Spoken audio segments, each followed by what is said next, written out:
오늘은 신명기 전체가 모세의 유언장입니다. 이것은 단순하게 이스라엘 백성들에게만 주어진 말씀이 아니라 오늘에 사는 우리에게도 주어진 말씀입니다. 우리가 부모님의 말씀이 참 소중하지만 무엇보다도 소중히 여기며 꼭 지켜야 되는 것 유언장입니다. 우리의 신앙의 선배가 어떻게 유언을 했는가를 보고 이 신명기 말씀을 통해서 주의 뜻을 따라 하나님의 사람으로 합당하게 살아가는 우리이기를 소원합니다. 이스라엘은 애굽에서 해방되어 광야 끝자락에 와 있습니다. 가나안 맞은편 요단 동쪽에 진을 치고 있습니다. 넓은 모압 평지에서 지금 얼마 안 있으면 이젠 젖과 꿀이 흐르는 약속의 땅 가나안을 들어가야 될 시점에 와 있습니다. 지도자 모세 가나안 땅에 들어간 것을 하나님이 허락지 않습니다. 그래서 강청합니다. 하나님, 나도 가나안 땅에 들어가고 싶어요. 그런데 하나님이 말씀하십니다.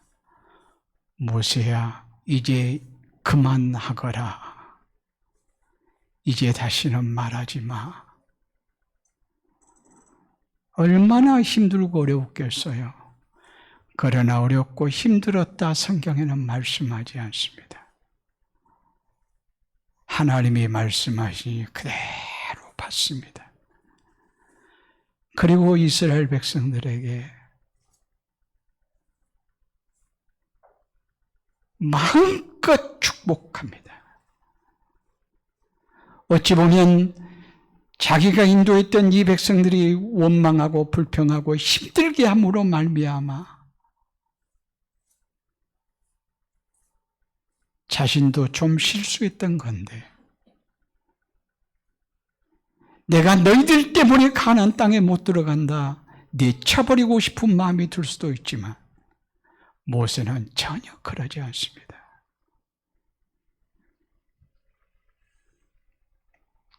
그러면서 신명기 33장 9절 말씀 보면 이스라엘이여 너는 행복자로다. 너같이 구원을 얻은 백성이 어디에 있느냐. 마음껏 축복하면서 설교하는 내용이 신명기의 말씀입니다.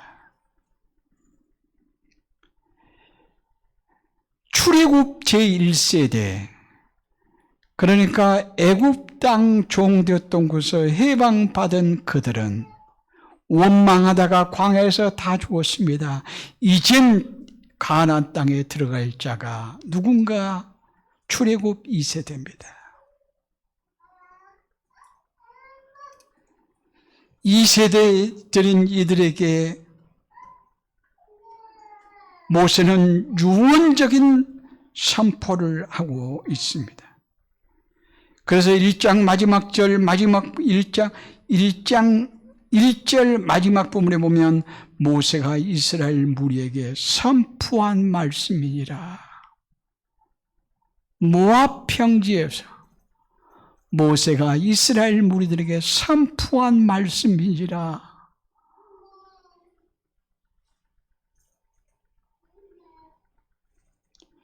기록된 말씀은 성경이고 성육신하여 살아계신 말씀하면 예수 그리스도이시고 선포된 말씀하면 설교입니다. 그런 의미에서 신명기는 모세의 유언적 설교다. 모세의 유언장이다. 라고 이렇게 말씀할 수가 있습니다.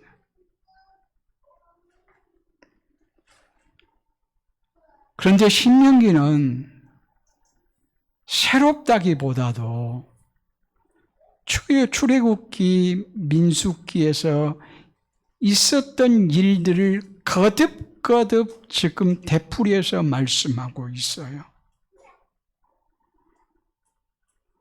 우리 부모가 자녀들에게 말을 계속 많이 하면 어떠지요? 좀 철이 없으니까 아이들은 뭐라고 얘기하죠? 아이, 잔소리 좀 그만하라고. 그러나 잔소리같이 들린 얘기지만 부모가 거듭거듭한 이유는 뭐죠? 그만큼 아이가 들어야 될 중요한 말이기 때문에 그렇습니다. 그러니까 신명기 신자는 새로울 신자가 아니고 되풀이할 신입니다. 새로운 말을 말하고자 함이 아니라 모세가 이제까지 있었던 이 얘기들을 거듭거듭 되풀이해서 심심당부하는 그러한 말씀이라고 이렇게 말할 수가 있습니다. 왜요? 그만큼 중요하기 때문이라. 되풀이할수록 중요성을 말하고 있어요. 군대 가면 교육훈련을 참 많이 해요. 교육훈련은 왜 하죠? 강한 군인 만들고자 해요. 근데 교육훈련의 내용이 뭘까요? 계속 단순한 것을 되풀이하는 거예요. 되풀이예요, 되풀이. 반복하는 거예요. 여러분, 학교 선생님이 되풀이하면 어떤 의미가 있어요? 거듭거듭 말하면 그 말은 선생님이 어떤 과목을 가르치면서 반복해요. 몇 번씩 얘기해요. 그것은 어때요? 중요하다는 말이고 또 그것은 중요하기에 시험에 나와요. 그러니까 되풀이하는 말을 잘 듣는 것은 대단히 중요하다라고 말씀할 수 있어요. 성경 말씀도 되풀이를 엄청나게 많이 해요. 그것을 인용한다라고 이렇게 말을 하기도 해요. 몇 가지 쉬운 예를 들어볼까요? 부부란 무엇인가요? 부부란 부모를 떠나 둘이 한 몸 되어집니다. 이게 부부예요. 근데 어디에서 말씀해요? 맨 처음에 아담과 하와를 지으시고 아담이 이는 내 뼈 중에 뼈요 살 중에 살이라 하와를 향해서 고백하자. 하나님이 그래 맞아. 맞다고 하는 것을 내가 확증해 주지. 그러면서 하나님이 창세기 2장 24절 말씀 보면 부모를 떠나 둘이 한 몸을 이룰지라. 아담의 고백하고 똑같은 고백이에요. 그것을 하나님이 승인해 주는 거예요. 그런데 예수님은 뭐라고 말씀할까요? 마태복음 19장 5절 말씀 보면 하나님이 말씀하신 창세기 2장 24절 말씀을 그대로 인용하세요. 부부는 둘이 부모를 떠나 둘이 한 육체가 될지니라. 한 몸이 될지니라 이렇게 말해요. 그리고 그 말씀을 사도 중에 사도 바울이 에베소서 5장 33절 말씀 보면 교회와 부부에 대해서 얘기하면서 부부는 부모를 떠나 둘이 한 육체가 됨이니라 라고 말씀해요. 똑같은 하나님이 하신 말씀, 예수님이 하신 말씀을 바울이 똑같이 해요. 이 반복해요, 반복해. 가정의 부부가 얼마나 소중한 것을 우리에게 가르치고자 합니다라고 이렇게 말씀할 수 있어요. 신명기를 성경 속에서 가장 인용을 많이 해요. 구약에만 신명기를 350회 이상 인용하고 신약에서는 190회 이상 인용합니다. 선지자들도 있고 왕들도 있고 읽도록 말씀하셨어요. 그런데 예수님도 이 말씀을 인용해요. 마태복음 4장 말씀은 예수님의 시험장이죠. 광야에서 시험 받으심. 예수님께서 광야에서 시험 받으심에 승리의 도구, 승리의 무기를 무엇으로 삼느냐? 신명기 말씀으로 삼아요. 떡 시험을 했을 때 신명기 오늘 본문의 말씀 3절, 사람이 떡으로만 살 것이 아니요 오직 여호와의 입에서 나오는 모든 말씀으로 살 것이라. 이 말씀으로 마태복음 4장 4절 말씀의 사탄을 이겨요. 그래야 성등 꼭대기로 데리고 올라가서 뛰어내리라. 그리하면 네 발을 상하게 않게 하리라. 이랬을 때도 신명기 6장 16절 말씀, 주 너의 하나님을 시험치 말라라고 하는 이 말씀을 인용하세요. 그리고 지극히 높은 산으로 올라가서 시험을 했을 때도 신명기 6장 13절의 말씀, 하나님께 경배하고 다만 그를 섬기라 라고 하는 말씀을 인용하세요. 예수님도 이렇게 신명기를 많이 인용했단 말이에요. 그뿐이 아니에요. 서기관이 계명 중에서 첫째가 뭡니까? 라고 물을 때 신명기의 신학이라고 말할 수 있는 가장 중요한 말씀이 신명기 6장 4절로 9절 말씀이거든요. 5절 말씀에 너의 마음과 뜻과 정성을 힘을 다하여 주 너의 하나님을 사랑하라. 이것이 첫째다. 이 말씀을 예수님께서도 서기관이 질문했을 때 그대로 인용해서 말씀하세요.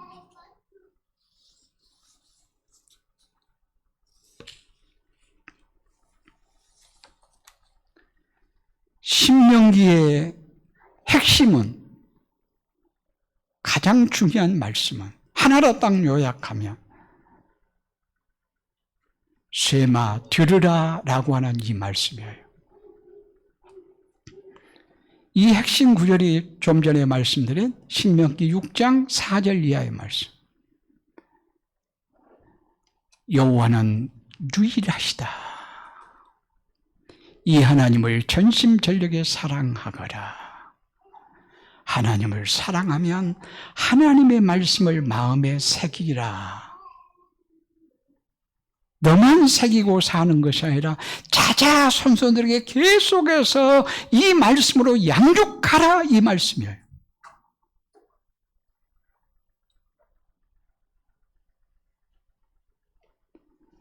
이 말씀은 우리가 사도신경을 신앙 고백으로 채택하고 하는 것처럼 유대인의 신앙 고백이라고 말할 수 있어요. 또한 자녀 교육의 지침서라고 말할 수 있어요. 율법의 핵심이라고 또한 말씀할 수 있어요.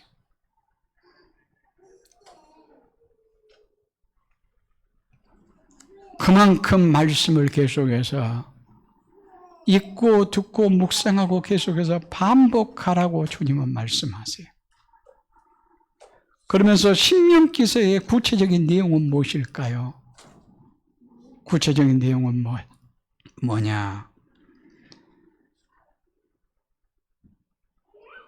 광야 40년 동안 하나님이 자기 백성들과 어떻게 함께 했는지를 회고하도록 합니다. 그리고 앞으로 들어갈 약속의 땅 가나안에 가서 어떻게 하나님을 섬기며 교제의 삶을 살 것인가, 이것을 말씀해요.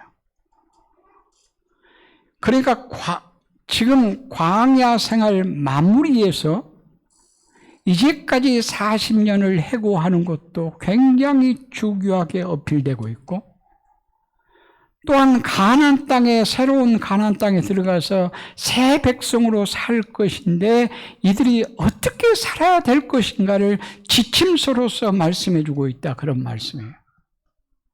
특별히 지금 출애굽 1세대는 여호수아와 갈렙을 제하고는 다 죽어요. 그리고 2세대이기 때문에 출애굽 2세대는 출애굽 경험을 못 해봤어요. 애굽에서 종생활도 하지 않아봤고, 애굽에서 해방된 것도 경험하지 않았고, 홍해를 걷는 것도 경험하지 않았고, 출애굽해서 광야에서 태어난 자들이 출애굽 2세예요. 이 그들에게 지금 말씀을 전한단 말이에요. 그러니까 과거를 해고하는 것이 굉장히 중요하고 미래를 어떻게 살 것인가를 결정한다라고 이렇게 말씀할 수가 있어요.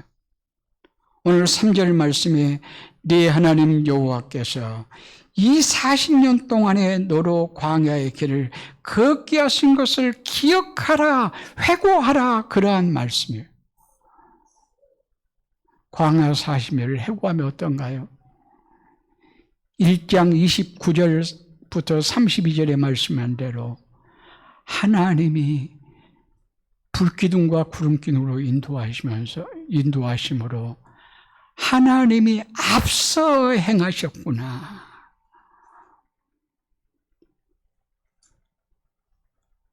그리고 광야에서 때를 따라서 먹을 것을 공급해 주심으로 하나님이 안으셨구나. 그래서 신명기 1장의 말씀은 하나님은 앞서 행하시는 하나님이시다. 하나님은 안으시는 하나님이시다. 라고 이렇게 말씀하고 있습니다. 그리고 미래를 전망하면서 적과 꿀이 흐르는 약속의 땅에서 풍성한 삶을 누리려면 어떻게 해야 될 것인가? 하나님을 섬겨야 될 것인데 하나님을 잘 섬기면 어떻게 해야 될 것인가? 가나안의 원주민을 전부 다 진멸하거라. 왜 진멸하도록 하셨을까요? 애굽의 원주민들이 우상을 너무 많이 섬겼기에 우상 문화에 빠질 수 있어서 죄와 타협하지 않도록 하기 위해서 진멸하도록 했습니다.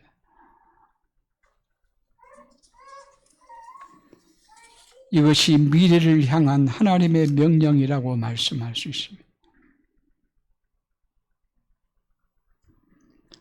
광야 40년을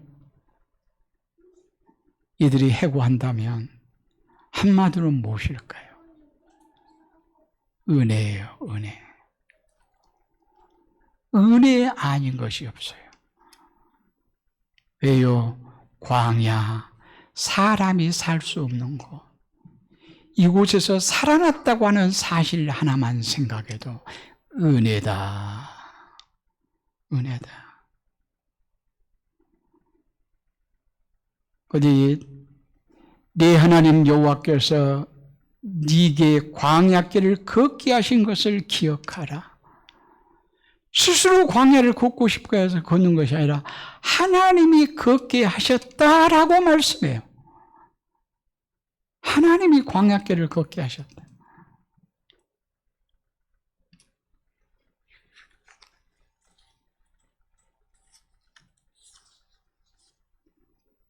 성경은 믿음의 선진들을 얘기하면서 히브리서 11장에 보면 이들은 광야의 나그네처럼 살았다 라고 이렇게 한마디로 정의하고 있습니다. 믿음의 조상 아브라함도 이삭도 야곱도 요셉도 모두 다 나그네였습니다.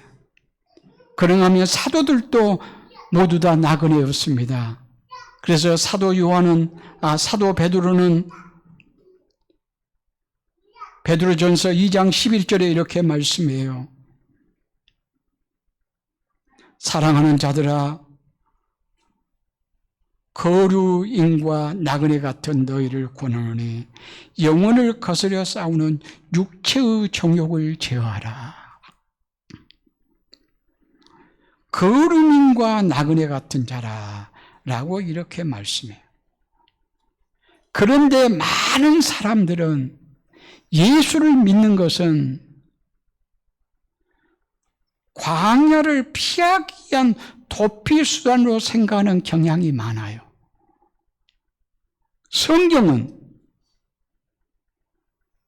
광야의 시험이 우리에게 있다고 말씀해요.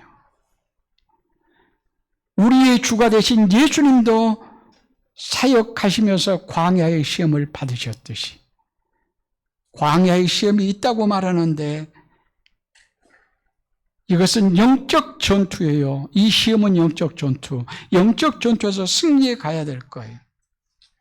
그런데 우리는 광야를 도피하려고만 생각해요. 그러면서 이스라엘을 광야로 인도하신 하나님의 목적에 대해서 말씀해요. 하나님께서 광야의 나그네로 왜 지내게 하셨는가? 우리 인간 모두가 다 광야의 나그네와 같은데 바르게 살려고 하면 이스라엘 백성들을 광야의 나그네로 살게 하신 그 하나님의 의도를, 목적을 아는 것이 대단히 중요해요. 역사란 사실을 그대로 기록하고 바르게 해석하여 과거의 것을 현지화시켜 적용하는 데 의미가 있습니다.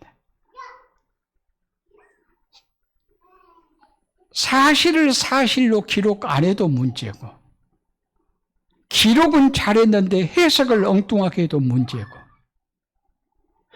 사실을 사실대로 기록하고 해석을 정확하게 하고 거기에서 끝나버리는 것이 아니라, 그러면 그것이 내게 어떤 의미가 있지? 나 자신에게 적용하며 나아갈 때 진정한 역사의식이 있다고 말씀할 수 있어요. 하나님의 모든 말씀도 우리에게 하나님의 말씀이 되려고 하면 과거의 이러한 사건들을 바르게 해석하고 바르게 해석된 것을 지금 나에게 하나님이 뭐라 말씀하는가 적용하기까지 해서 그대로 살아갈 때 바로 하나님의 말씀이 내게 살아있는 말씀으로 와 닿을 것입니다. 광야의 나그네 시련은 어떤 의미를 가지고 있을까요? 인간은 악하고 무가치한 존재다. 이것을 깨닫고 겸손케 하려는 데 있어요. 아무리 세상에서 잘나고 똑똑하고 대단해도 광야의 나그네라고 하는 사실을 딱 기억해버리면, 그 진리를 받아들이면 겸손할 수밖에 없다, 그런 말씀이에요. 한 걸음 나가서 하나님 없이는 못 사는 곳이 광야잖아요. 그래서 광야의 나그네 셈을 통해서 하나님이 누구시며 하나님의 능력이 얼마나 크신가를 알고 하나님의 은혜를 고백하고 하나님을 의지하며 살도록 하기 위함이라, 이렇게 말씀할 수가 있는 거예요.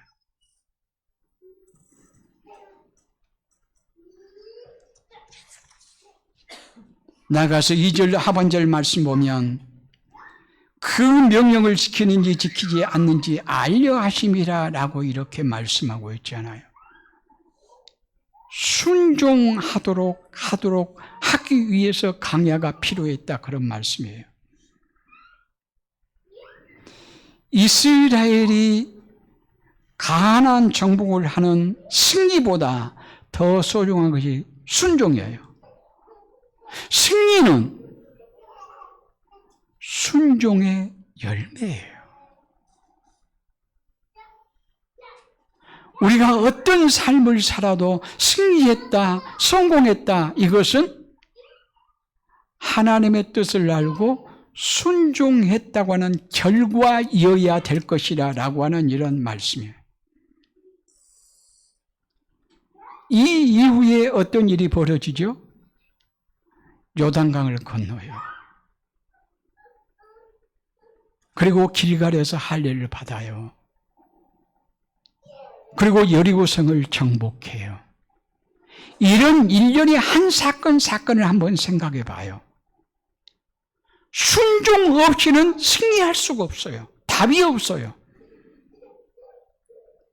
요단강이 철철 넘치고 있는데 어떻게 발을 내딛습니까?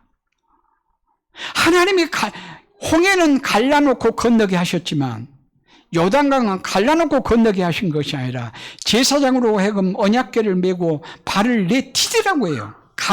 가르지 않고 하나님께서는 발을 담그라고 말씀하세요. 하나님의 말씀에 순종 여부에 따라서 그들이 복을 누릴 수도 있고 누리지 못할 수도 있어요. 그러니까 광야 40년은 하나님의 말씀에 순종한 것이 생명이다. 이것을 가르치기 위한 과정이었다라고 이렇게 말씀할 수 있단 말이에요. 그래서 오늘 본문에서 늘 강조하는 말씀이 뭔 말씀이에요? 8장 1절 말씀, 내가 오늘 명하는 모든 명령을 너희는 지켜 행하라.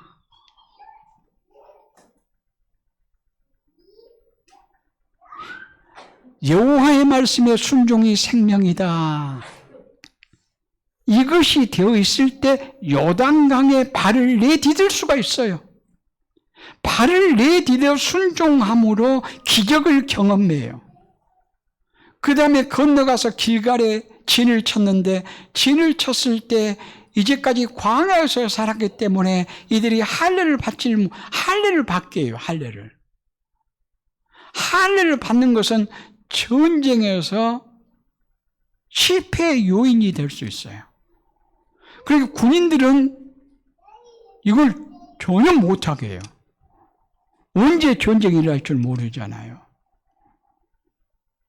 그런데 지금 여리고성을 정복을 앞두고 길갈에서 진을 치고 할례를 받게 해요. 할례를 받았을 때 만약에 적들이 공격이 오면 다 죽어요.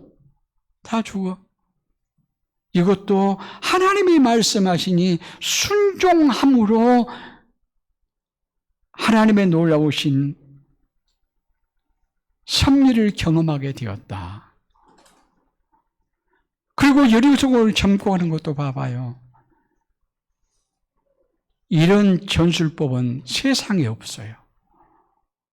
인간적으로 말하면 황당정법이라고 말할 수 있을 거예요. 이러한 전쟁의 법이 있었으면 지금이라도 그런 전법을 사용하겠지만 그런 적이 없어요. 매일같이 한 바퀴씩 돈다. 마지막 7째 날엔 7바퀴를 돈다. 그래서 나팔을 분다. 이런 전술법이 어디가 있어요? 그러나 하나님의 말씀이니 하나님께서 여호수아를 통해서 말씀하시니 순종함으로 놀라운 기적을 경험하게 되어져요. 그러니까 승리는 하나님의 말씀에 순종의 여부에 달려있다라고 이렇게 말씀할 수가 있다. 그런 말씀이에요. 광야에서는 누구 없으면 못 살아요. 하나님 없이는 못 살아요. 그래서 이들의 고백이 늘 하나님 없이는 못 살아요. 이 고백이 나와야 돼요. 가나안 땅에 들어가서도 그래야 돼요.